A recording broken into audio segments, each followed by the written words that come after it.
Hi, everybody. You're listening to the Oneness Junkie podcast, hosted by me, Lydia Smith, a self-proclaimed Oneness Junkie. Oneness Junkie is a place to be inspired, encouraged, and supported. Learn from the individuals who are working to make the world a better place. Let's meet today's guest. Hello, everyone. This is Lydia. And today I am so excited to introduce you to my very, very special guest.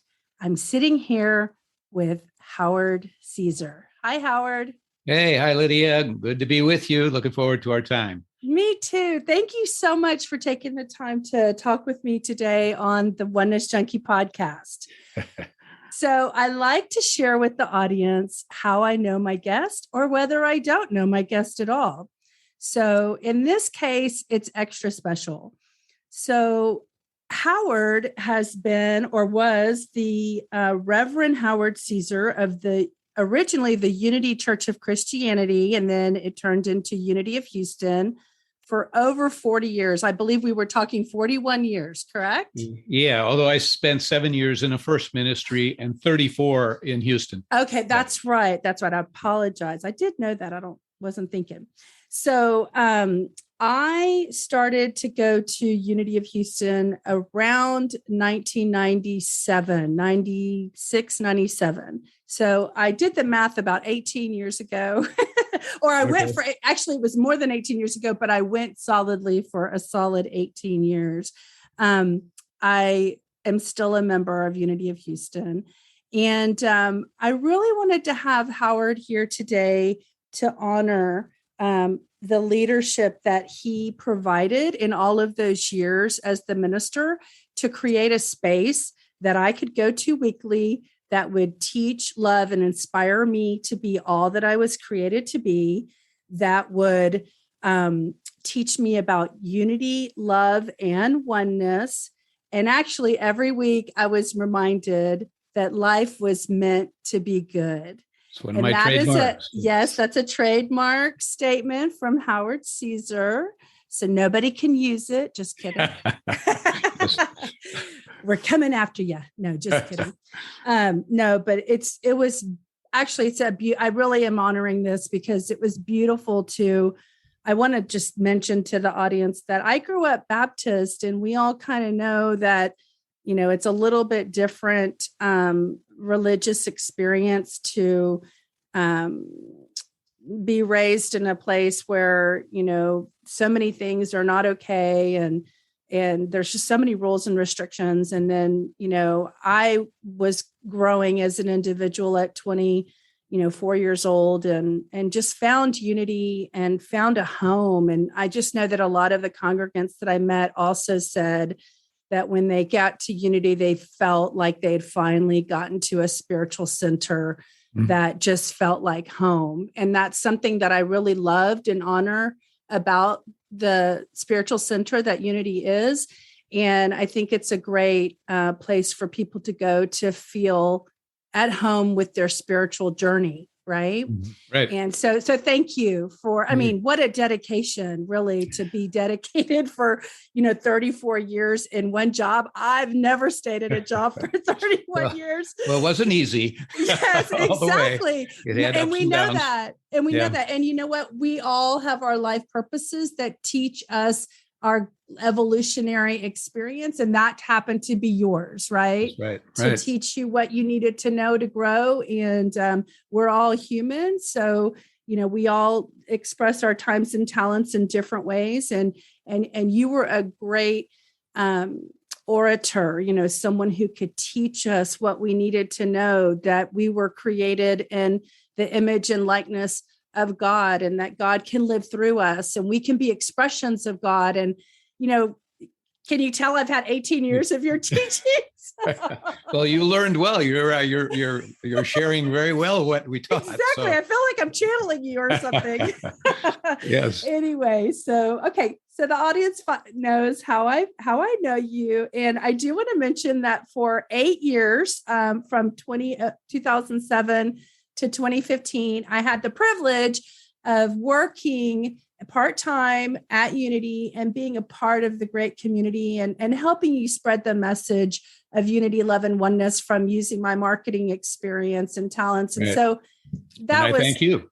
Oh, you're welcome. It was a wonderful experience. And I'm so glad that, yes, it was a fun time, wasn't it? Yeah. It was a fun time. We had a lot of fun. So I believe there's joy in the journey, and that's what we create. So, okay. So enough about how I know you. I want the audience to learn, where did Howard Caesar come from? What were you like when you were, growing up, and maybe before you got to be a minister, and a little bit about yourself. Okay. Well, I grew up in Wisconsin, and I married a girl that went to my high school. Although we didn't date in high school, we kind of circled around after college, and I came home. I played on a baseball team along with her brother, and at her brother's wedding, she and I hooked up at that reception there, and then started dating and ended up getting married. She's a beautiful lady, Diane, and we had 3 children.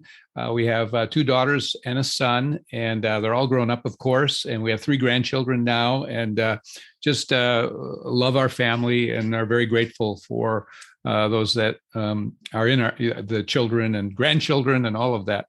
But I grew up in Wisconsin, and I really didn't know what I was going to do or be. At first, I wanted to be a baseball player. Oh, that was the big thing. Yeah. But in high school, they give you a career test as to what your likes are and all of that, and it came back with 3 possibilities for me as to what I was meant to be. And this is really, I forgot this, and it came back to me after I went on to be a minister. But I remembered back. One of them was a farmer, because I really love nature. And another was a minister. Wow. And the third, I don't remember what the third one was, actually. So those tests are legitimate. Isn't that interesting? Yeah. Yes. And so, I mean, I was inwardly spiritual, but I didn't let any of my buddies know that. I was as naughty as they were at times. And, I had fun in high school and in college. I was a very short little guy. So that was one of my biggest obstacles emotionally and everything, was fitting in, because I was so little and behind. I looked like I was 3 grades behind everyone through my high school. And actually, I grew 6 inches and gained 35 pounds my first year in college. Wow. So, and I was struggling with what I wanted to do and be at that point, even in college. I took business courses and things like that. But my father was running a business that had been in the family for several generations, all the way back to dirt roads, and horse-drawn carriages and all that. So anyway, it was looked upon that I was supposed to be in that, take over that business. That's what everyone did. Well, I knew I wasn't going to do that. I did work in the business while I was figuring out what I was going to do. And that was about 5 or 6 years. And then I found Unity during that time. And I got very involved in Unity. And then I thought, well, I really would like to be a minister, because I like the fact that it's so inspiring and uplifting, the message of that ministry. And I was afraid. I was an introvert. I didn't like being up in front of people. And so I really felt like that's what I was going to do. So I put off in my mind, I'll do that when I'm like 40, after I've lived life a little bit and have some experience. And so I was kind of miserable as I was into my 5th year of this, working with my family and my father as a business. We got along great. We had a happy family, but I just didn't like that. You weren't fulfilled. That was not what I was going to be. I was not drawn to it. And so finally I was really in a really a down place. I remember being in my bedroom all alone, and I was just praying to God, what am I supposed to do? Please guide me. And I had this voice come from somewhere, honest. It was just so clear. It said, I told you what to do. You're the one putting it off. Oh. And I'll never forget, that was the line. And at that moment I said, okay, I'll go apply for ministry and let the chips fall where they may. Right. And if I get accepted, fine. If I don't, that's okay. Then I'm on to something else. So I went, I was accepted, and ended up, long story, going into ministry I left for ministry about 2 years after I had that at the foot of my bed. And so that was a great experience. One of the things I need to tell you is I did have motorcycles And I did like to drive a motorcycle. And I had always wanted to become like Then Came Bronson. That was a series on TV where this guy was just a loner, kind of but a neat guy. And he'd be on his motorcycle and he'd pull into a community, maybe a small town of farmers and stuff. And he'd get a job at the grocery store sweeping or whatever. Yeah. But there was always like a nomad, right? Traveling the United States. But I was going to do that and see the United States on a motorcycle. And I was up close to doing that. I had bought the motorcycle and then anyway, I met Diane and then we got married. Curtail. Yeah. So, what we did just before going to ministerial school is I bought a Econoline van and a brand new motorcycle and a ramp, and the ramp went up into the van. And we went just about covered every state west of the Mississippi. Wow, that is so neat. Yeah. And that it was like that was my what I settled for because I didn't get to do Then Came Bronson. Right, little voyage. Yeah, right? yeah. So that was really great. Loved seeing all of that. And we have great memories of sleeping by camping out near a stream. And we saw all the national parks out that way. And it was great. So then I was ready to go into ministerial school, which was to become a Unity minister. And I was scared, very scared, because I wasn't very confident. And I feel like I was looked at like, how did this guy get into this school? The program. Yeah, to start with. That was my first year. My second year, somehow I gathered everything internally and was growing and became looked upon as one of the five leaders in my class. Wow. And I know why. I mean, clearly you were. So it was shining then. Well, yeah. And people were seeing things in me that I didn't see in myself in many respects. So anyway, I went out and got my first ministry, and that was in Olympia, Washington. And it was a beautiful place to live there in Olympia. Just everything was great about it. There was no pollution, the air, the water, the people, everything. I'm laughing because I'm like, and then why did you come to Houston? we're the Bayou City. That's a story, really. And what happened was, so I was there for 7 years and grew the ministry. When I got there were like 75 people. And then at our peak, it was 600. So wow. I had several building programs in that 7 years. And that's where I really developed a radio program where I was not on long. I just had like hit and runs. They were 1 minute spots. The Unity thought for the day is, and it would be on love or perspective or joy or what a great marketing opportunity for your church to come hear you. Right? And all denominations in the community would tune in. And I ended up being on 2 radio stations there in that community. And they would set their alarm because I came on right at 7 a.m. Many people would set their alarm. And many a woman said, I wake up with you every morning. My wife wasn't too sure about that comment, but that's funny. Actually, that reminds me of the Cecile comment about sleeping with her. Oh yeah, Cecile. That was funny. Yeah. Anyway, but I wanted to say just real quickly, that's where I developed that sign off. This is Howard Caesar, Minister of Unity, Church of Olympia, reminding you life is meant to be good. And then when I went into radio, when I got to Houston, I became in Houston for many a person. Oh, you're the life is meant to be good guy. Yes, I know. Those were great. What were those? Were called the same thing? Were they called the Unity Thought? The Unity Thought for today. Yeah. Those were great. Oh my goodness. Wow. We could capture those. Right. Oh my goodness. Okay. So that brings us to Unity of Church of Christianity, where you came down to the Bali City. Yes. And you took over they needed a minister because the long-term minister was heading out or something. Yeah. He was planning to retire. Yeah. And it was at that time, it was a pyramid. And you were like, what is this place? The building. The sanctuary was built in a pyramid. Right. Yeah. Which is funny because now people in Houston, know the church by the structure, right? It's the one that's the pyramid, which is interesting. Yeah. But anyway, so that's good. So, okay. you're now a minister in our story, and you're teaching love and inspiring people to be all that they were created to be. Do you have any stories? I mean, I know that you traveled the world, you met amazing people, you brought a lot of amazing speakers, and you're good friends with Marianne Williamson, who ran for president. I've golfed with Deepak Chopra. Exactly. Right. And you met the Dalai Lama, yes, right. And so I had lunch with him on 2 occasions. Yes, I remember that. Yeah. And I know you've ridden a camel in Egypt. Yeah. I think I saw a picture, you and Dee, or something. Yep. What else have you? I'm just curious. What are some standout things for those years because you're retired now?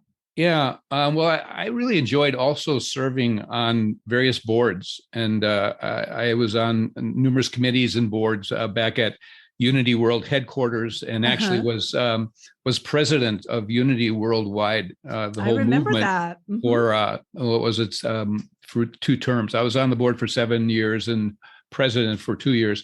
And also I was on the board of International New Thought Alliance. And then I remember that, AG&T, right? And AG&T, the Association of Global New Thought. Those were 2 different organizations. I also served on a recovery center in North Carolina for 7 years. And so I was serving and traveling and meeting people. That was very rewarding for me. Yeah. But as you say, I really loved travel. I wanted to travel the world. And I got to do that as a minister because I would offer a trip and pilgrimages to different places.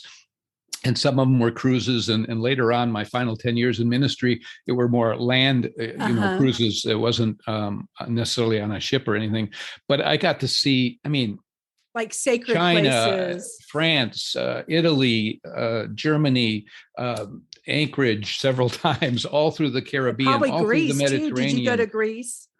The Holy Land, Greece, Bali. There's too many places to mention. I know, honestly. But a lot of times you would tie in like a sacred spiritual connection to the place. Oh, yeah. And which I saw on your website that you're taking a group to Peru. Yes, that's in June. So, okay. And the last one I took a group was just before COVID set in. That was in Egypt. And, okay. So that was my second time. So you went again. Yeah, you went again. Yeah. Okay, great. But so I love to travel, and so ministry allowed me to, have my way paid because I had a group and I was leading it. Otherwise, as a minister, I probably, with kids growing up in college, right. So that has blessed me greatly. And then the people I got to meet, like you say, Marianne Williamson became a friend, and Deepak Chopra, and you knew Wayne Dyer, remember? Yeah, Wayne Dyer. You were one of the first, Yeah, and numerous others, really. Oh my gosh, so many other. But Greg Braden and Joe Dispenza, just wonderful people who are out there doing the same thing that you are, just raising them. We had them come to our church as speakers, and so we would draw big crowds. And in fact, we built a new church other than the pyramid because the pyramid was no longer large enough, sufficient to handle the crowds that we were drawing for services at that time, and then also for speakers. Right. And that facility has about 1,200 seats, right? Yes. Yeah. Okay. Very good. Yeah. Well, I did the marketing. Yeah. I know what I'm talking about. I have a good memory. Okay.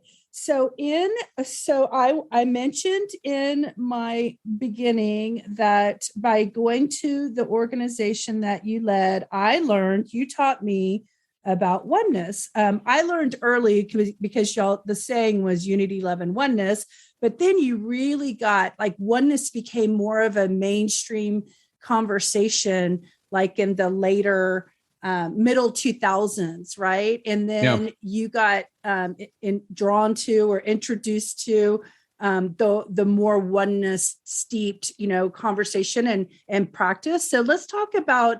I want you to share with the audience about that, but I first want to kick that off with.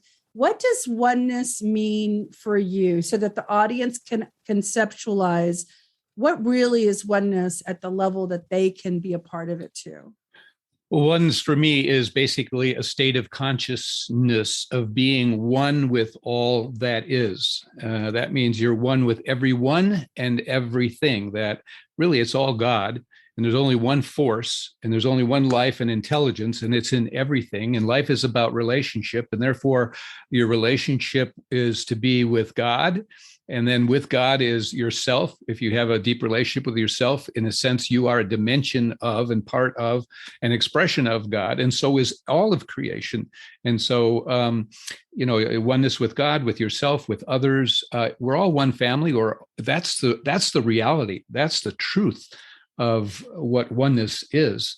It is the answer to every problem in the world, really, and that humanity is at different levels of separation. They have a sense of separation, and I believe that oneness. And I learned a lot of this in my travels to India, but also in Unity it teaches it. But I even went deeper in studying in India. But the idea that it's transcending the mind, that really the mind is what we're up against. The mind is what argues internally to create a sense of I'm over here and you're over there.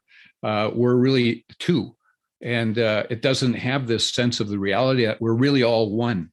Mm-hmm. And the way that I think of it is, I have a favorite quote from a philosopher 500 years before Christ, and his name was Empedocles. And he said, God is a circle whose center is everywhere and whose circumference is nowhere. So that means that really the center, the allness of this life force that we call God is at every point throughout the universe. It's complete. It's not a little bit here and a little bit there. It's all fully there in every point. And that the exterior is endless. There are no boundaries. So I love that quote, and I used a lot of that in a book that I wrote as well to build on that idea. We're really all one. There is a reality that exists that we have not moved into because we're not living from the awareness of the oneness that is the true reality. And we live in a world of three-dimensional things, and we think, this, I'm here and you're there. Yeah, the dualistic. Yeah, the dualistic thing. And also the mind is always talking, and it's building ideas and thoughts that have a sense of separation. It's always measuring, and measuring is division. Everything from measuring yesterday compared to today to, the looks and shapes of people and the situations where this is good, this is bad. So the mind is always measuring, and actually oneness is getting out of your mind. Yeah. I love that. I've never heard that word measure before, but actually I love that word instead of judge, because it's like you're saying this, you could imply you're judging this, you're judging me, that, this, that, the other, but measuring is such a higher vibrational word, even above judging. So I love that word. I'm going to start using that one, but I totally agree. And having the Oneness Junkie podcast and wanting to spread this message of oneness out in a global platform like a podcast, I also try to find ways to bridge people who are not familiar with oneness to understanding oneness. And one way that I can describe it to someone who doesn't know about oneness is just conceptualizing something tangible like the air that we breathe. So we all are breathing oxygen in the air, and oxygen is almost like everywhere, right? I mean, I'm not a scientist, but isn't there a little oxygen in water even? So like wherever there is oxygen, it's oneness. We're all connected through. I'm just trying to give people a concept that as we breathe in, that just represents that's our connection. The fact that there's oxygen between you and me, and truly with COVID, we totally figured that one out, right? COVID's actually helping bring the concept of oneness to fruition, because we're all connected by a breath, basically. Yeah. So, well, that works definitely, Lydia. And, I always think of it as, there is life in everything. There's a life in a tree. There's life in the moon. There's all in matter. The earth. Yeah, all matter is alive. Exactly. And therefore, everything, and that everything that is alive with the one same source. Yeah. And therefore, it's like we all have the same Father, Mother, God. Yeah. Okay. And so we are all family. It's only the mind that thinks that we're not like one family. and Right. and that we're not all in the same circle. And that's where the Right. circle thing, it's like nobody and nothing is outside that circle and Right. never will be, because you're an eternal creation of the divine. And Right. so you just continue on living inside the circle, if you will, of life. And life may change form, but life does not end. You never lose consciousness. Right. And the beautiful thing is the things that are different about us that people want to focus on are actually the beautiful aspects of life. Because if we were all the same, life would be really boring. But the fact that we're unique, that's the excitement of life, is our uniquenesses. Yeah, yeah. And you can always find a reason to love another. And it's actually, learning to look beyond the physical in all form and honor the presence of life and intelligence that is inside of everything. It's inside of you, that you share that with everything and everyone. I know. What a beautiful message, right? I can't wait till the world catches up to this message. Yeah, well, so we're trying, right? We're trying. Well, that's the main thing, Lydia, that all humanity is here on the planet to learn. The number one thing is to learn the true nature of being one. Yes. And inside of oneness is, love and forgiveness and joy and peace. Compassion. All of those things are found through oneness. Compassion. Compassion. You can the list of all those things. So many things. Yeah. Okay. So back to like India, were there, this is where you went to the studying and the deeper level of understanding oneness. Were there any special standout, experiences of your inner work that you did that you want to talk about and share with the audience? Well, I can share one. The biggest moment I think that I will never forget, and probably the most profound moment of my life. And the only reason I'm questioning sharing this is that, people might think, well, would I have to go to India to do this? And it may sound a little bit like that, but basically, I was taking courses. Once I found out about the Oneness University in India, I started attending there once a year, taking a course anywhere from a week to a month. I was there as long as a month, 1 year, and taking trainings and experiences and courses. And that was very profound for me. People from all over the world, every country, over 80 countries were represented there, and they would have interpreters, sharing the message in classrooms. And we were learning and going into deep meditations and other processes to really clear the way for a oneness to come forth. Because anyway, it's a process, and there's a lot involved. But the thing that happened for me is, they had chosen me because I had made some strides or whatever, and wanted to initiate me into what's called a neurobiological shift. And basically, oneness is about creating new neural pathways in the brain. So some of your pathways are all about beliefs in separation. Well, you need to create new pathways of ideas of oneness and so forth. So anyway, I was in a dark room, like zero light, for 5 days and 5 nights, 120 hours. And this was to initiate me into what is called a neurobiological shift. And while I was in there, I just kept praying that that they said was supposed to happen to me, actually in my brain, that I would recognize it, that it would be unmistakable. Right. And I prayed that. And in this dark room, I couldn't even, I had to feel my way to the restroom. Right. They would only bring in water and food that you could eat out of a bowl once a day, water twice a day. So when the door opened, I could tell it might be morning, but then again, it was total dark. I couldn't see my hand.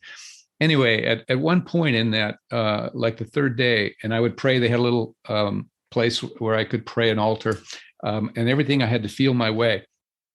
But the third day, somewhere into the third day, I had this jolt in my head that was unmistakable.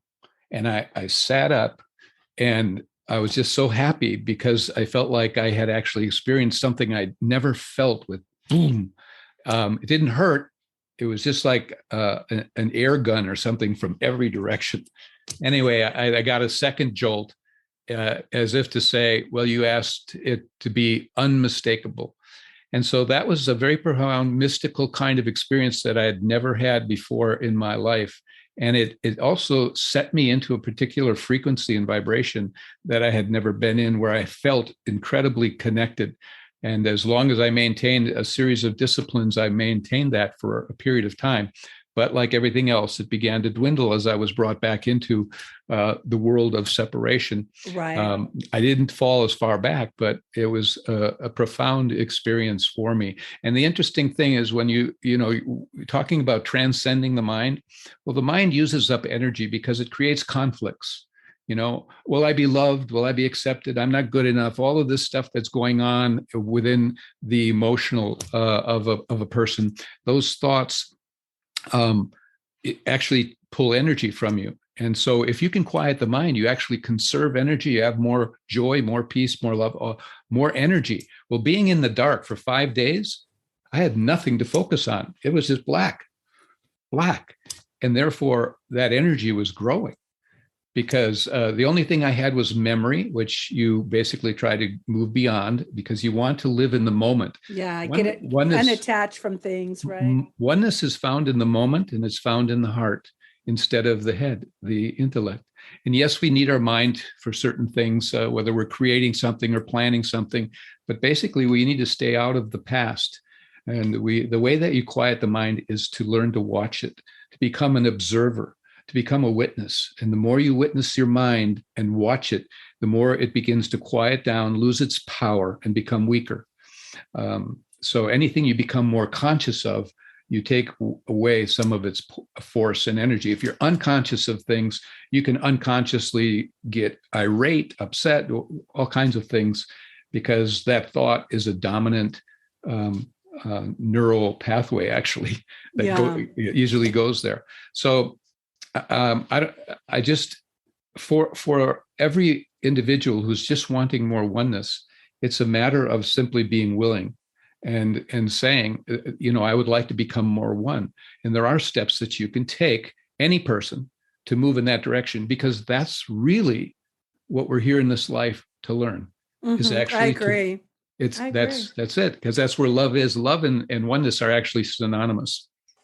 I think people are oftentimes asking, like, what's my purpose? What's my purpose? And honestly, the end game purpose is to personally evolve and get to that space that we're talking about, where you understand we're all connected, we have love, unity, and compassion for each other. In the meantime, we get our neural pathways created, and when we get in childhood, when we start getting raised in certain environments, and it's like undoing. You build them to a certain point and usually someone has like a life experience or a trauma or something that has people start asking questions about why is this life this way? And then they start wanting more for life. And so they that was me, starting the journey of looking for more, because the life that I had been experiencing didn't feel like it was enough or what it should be. So I kept looking for greater levels of joy and happiness. And so that's what brought me to unity. But I now, all these years I've been undoing my pathways to get to this point. And really what you say is quite profound, because Carl Jung, anyone who studied Carl Jung knows that he actually taught and said that the first half of your life, you are building up a kind of a separate self, an ego, to be able to deal socially and physically with the world and what have you. And then he says that the second half of your life, or some point, then you begin to undo everything you've built to feel like you have a rightful place. But it's all the memories and so forth that you have to undo, that are memories that basically argue for separation. Exactly. And I'm, now 53, so I'm at my midpoint. So I'm undoing all my That a girl, yes, all my right. neural Don't ask pathways. me where I'm at. Well, and actually I'm just kidding. I've been undoing them since 1992. So basically, it's a Yeah. lifelong journey, right, Howard? It's It's not something that you complete and everybody's Yeah. arrived. Yes, I have a long way to go too, and Exactly.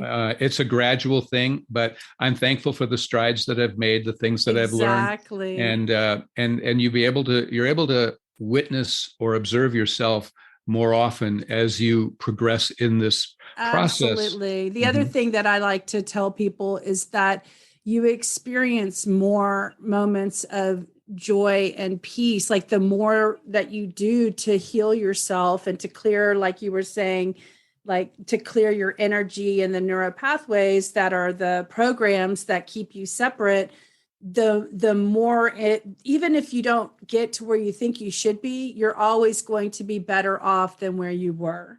And Right. so that's the reason to do it, Yeah. right? Yeah. And again, follow your heart because your mind will lead you astray.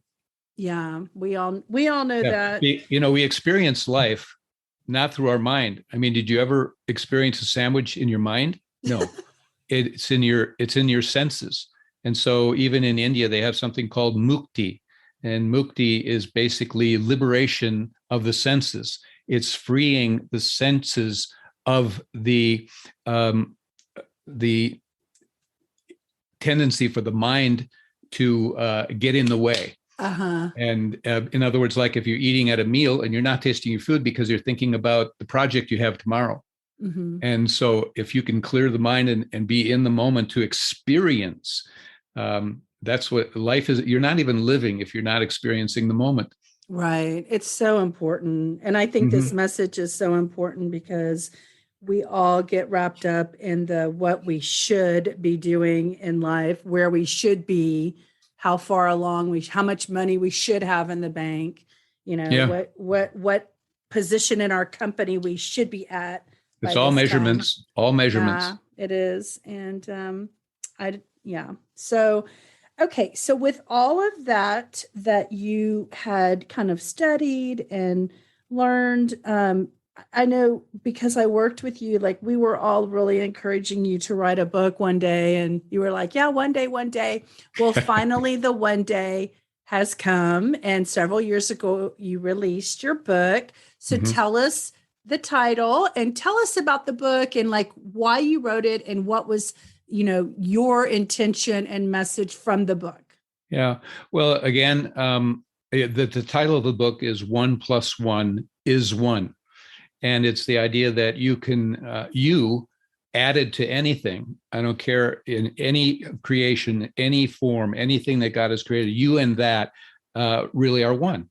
We learn the principle of arithmetic and addition, whereas one apple and two apples represent two apples. One and another, or one and three represent four. It's that addition. Whereas spiritually, the spiritual principle is that one plus anything is still one. That's the principle of oneness. And so I really share all kinds of stories in that book about how I've received lessons of oneness, things that have happened in my life, whether it's healing or prosperity or things that are practical in every person's day-to-day life, as well as spiritual evolution and the importance of oneness. And so I wrote that in 2017, and people have been wanting me to write a book. And because so much of my life has been about oneness, that's why I was drawn into unity, because unity is a word, stands for oneness. And I've always felt inwardly that the world is meant to be one instinctively. And I believe that everyone really believes that. And, two of my favorite verses, and I don't throw scripture around a lot, Right. don't use that as a weapon or something, as some do or have. But in any event, two verses that I really love is where Jesus, the teacher, and Wayshower said, "The Father and I are one." And his whole ministry and all his teachings were about the Father and I are one, and went from there. Now, one other thing that he said was he prayed a prayer in the Gospel of John, and he said, the glory that you have given me, I have given them, that they may be one, as we are one, I and you and me, that they may become completely one. That's beautiful. Isn't that so? I mean, that was, and he said that, my food is to do the will of him who sent me. And that's what feeds us, is if we can just really notice, where we're going toward oneness or where we're going toward separation. That's huge. I just love those verses. And those have always been close to me. Yeah. It's neat that to think about the way I've always looked at you is like you were someone who was a guiding light and a path to where we all kind of needed to be. You just happened to be the way shower on Sunday morning. Yeah. To I've always wanted to be, I never wanted to be a stereotypical minister, pastor, priest, whatever. Yeah. I wanted to be included and be one of you all. Yeah. And so I tried to be as natural and normal and not play as possible. Play a role, not play a role, Yeah, I understand. Yeah, and keep it that way. So, do you have any do you have any thoughts or suggestions on how one can establish a deepening of their personal state of oneness? Do you have any tips for us? Well, I just would encourage anyone, if they're looking to go further into oneness, that if they don't already meditate, that they do meditate. Meditation is a process where you silence the mind. And anytime that you begin to silence the mind, you begin to experience more of the frequencies and the energies and the vibrations of oneness. And that quiets the mind. And that's what we're trying to do, is quiet the mind so we can be in the moment and be fully into what is being experienced in the moment. And so that can be training ground. But in addition to that, it's just learning to catch yourself as an observer and a witness of the mind, where the mind is dominating and creating a story or an old thought that just takes you into conflict or separation. And instead, go to your heart, listen to your heart, because the heart knows. That's where guidance is, and that's where actually God speaks, is through the heart. And so that's a very important thing to do. So meditation, practicing the presence. One of the things that I've done in the recent couple of years, actually, is just to say to myself, God is here now. God is here now. That's beautiful. That's good. I like that. God is here now, and God is here now with us. Yes, that's right. Always. Yes, always, everywhere. So just kind of wrapping it up, do you have any important messages for humanity at this time? Like, what's something you can impart on the listeners that can be a good message for them? Well, I would say that never underestimate the role you play in the world that you've been placed, in the family you've been placed, in the workplace that you've been placed, that every relationship is sacred, and that you have the opportunity to really impact vibrationally those around you by bringing light to the room, to the relationship, to the experience. In every moment, you can make a difference, and not only individually as to what's happening inside of you, because it feels so good to make those efforts towards that, and not only for the people around you, but you're actually a part of a collective consciousness that you may not realize that impacts the all, because we're all connected. So as you grow, you impact really the whole world. And so never underestimate the role you play and the opportunity you have in this life to make a difference. And it isn't necessarily being done out there, it's done internally. You can be a street sweeper and still become a saint because you did the inner work and you had the inner integrity to do what needed to be done internally. So wherever you are, wherever you find yourself, whatever your circumstances, there is something greater in you than anything you may be facing out there in the world, than any circumstance. So always remember that where you are, actually in that moment, in every moment, God is. Yes, I love that. And I got to hear that for 18 years. You did. I Yes. know. I think you made a neuro pathway. Well, In my praise head. God. Praise God. praise oneness. Uh-huh. Oh, good. Well, you were talking about your book. Where can if people want to buy it? I mean, is it It's still on out there? Amazon. Where is it? Yeah, it's on Amazon. And Okay. so Is there a they link can, on your website where people can yes, find yeah. it? If they, howardcaesar.com, if they go to howardcaesar.com, they can find out about the book. They can find out about my pilgrimages, where I'm speaking. They can sign up for a monthly email message of inspiration that I send out. They can find out about my YouTube messages, which I have been doing short little spiritual messages, 3 to 7 minutes long, Yeah. that people enjoy. And I Yeah. So they continue need to, to subscribe because then they'll be notified every time you load one. yeah, they'll receive one. Yeah. Yeah. And so I continue to do a few things here and there. I do spiritual counseling. I am now certified as a life mastery coach and consultant. Oh, And yes. so I do some of that. And I do a 3-day meditation and spiritual teaching workshop. That is, I do that regularly every year. And so I do some retreats and workshops and stuff like that. So anyway, I stay as busy as I want to be. I was going to say, as you're telling me this, so what you're really saying is you really didn't retire. You just retired from Right. your Right. commitment of 34 years. Yeah, right. I don't have to run a ministry, and bless those who do, Oh because my it's a big gosh, job. By the way, this is totally random Mhm. question, but do you do like ministry consulting for any other Unity ministers out there that might need some tips, like some coaching tips? Yeah, sometimes I get phone calls from people, and I did that all through ministry. I'd get phone calls Uh, from other Asking for ministers and help. ask, "I'm going through this, or I'm dealing with, say, what would I Right. do with the board of directors who have got a problem with, or whatever it might have been." So yeah, I've done that, and basically it's people call me from Okay. periodically. Okay. Well, goodness. Is there anything else? I don't feel like we've left Hey, anything undone. let's just say that I guess I would qualify as a oneness junkie. Absolutely. Absolutely. That's Yeah, awesome. Yes. And, just to share with you, I mean, the reason I did that was because, I created in 2009, I created the t shirt. And really, where I was at in my life was like, if I was going to be really into something, like if I was going to get addicted to something, I might as well get addicted to oneness, right? Because right. that's where my focus was. That's and the word junkie has a playful, spin on a serious concept. And so I Sure. really wanted to create something that was relatable to people who could understand really being into something.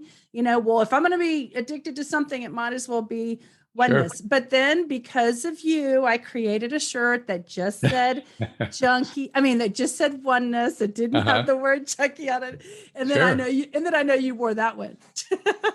Yes. Yes. That was a good idea. I mean, I admire the fact that you're doing it, because I believe so much in oneness, and the world needs more people bringing that to the forefront of people's awareness. Right. And where it came from was my desire for people. I was like, how can I get this message out? And I thought, well, I could just have the human beings be walking around billboards and people could be asking the question at the grocery store, what does oneness mean? And it was spark a conversation. That was the whole purpose Uh-huh. of the shirt in the beginning. Yeah. And I just revived it when I decided to do this podcast. And I'm so glad I did, because I feel on fire about getting as many people as possible aware of the concept of oneness. And so you willing to be with me today is just supporting this mission to get the message out globally. And that's what a podcast can do. So Right. at the end of my, we're wrapping up, and at the end of my podcast, I did this throughout through your episode, but I'll do it directly. So at the end of every episode, I like to pull out things that, so I call it mirror reflections. And this is a time for you to just be a receiver. You don't have to say anything. You don't have to give comments back. I'm not looking for any kind of reciprocity. I just want to share with my audience who I see you to be in the world as a mirror, and I'm going to mirror reflect it back to you. Okay. So this is just a time to receive. Okay. So, as everyone's heard throughout the podcast, I understand you to be a very special human being who's having a spiritual experience, who is out there spreading the message of unity, love, and oneness, basically giving your life and your career to this cause. And I just want to honor that, because it's so amazing that you were called to this time and space in this lifetime to be this bridge for so many people who needed to learn this message in this moment in time. It's very powerful. And you've spent literally, I'd probably say more than 40, but the fact that 41 as an actual minister, but probably going to Unity before you became a minister was also you. Like you were saying, you could be the street sweeper and you can have a positive effect on people. So anybody that you come in contact with throughout your whole life, you have a chance to provide love and compassion to another thing, like you said, or an individual. So I see you doing that. I appreciate you. I just know that you just did exactly what you were meant to do in this lifetime. You are a great speaker and orator, and have a great voice for that. And I just appreciate, who you've been to so many people that I know in my life, as well as myself. So thank you for all that you've dedicated all of these years to this mission that you've basically accomplished. But you've got many more years to go. So there's a lot more to accomplish, right? So thank you. Thank you, Lydia. So appreciate it. Thank you for inviting me on your podcast. It's been an honor to share with you. Yes. Thank you for being here. So we'll say goodbye to the audience. Okay. Bye. Bye, everybody. Bye-bye. We've reached the end of this episode. If you'd like to continue with this inspirational journey, be sure to subscribe to the podcast so you don't miss out. If you are a self-proclaimed oneness junkie, get yourself a t-shirt and spread the message of oneness in your community. And finally, if you have a story to share or know someone that should be a guest on this podcast, contact us at onenessjunkie.com. See you next time. And remember, when we heal ourselves, we heal the world. Compassion starts with you and me.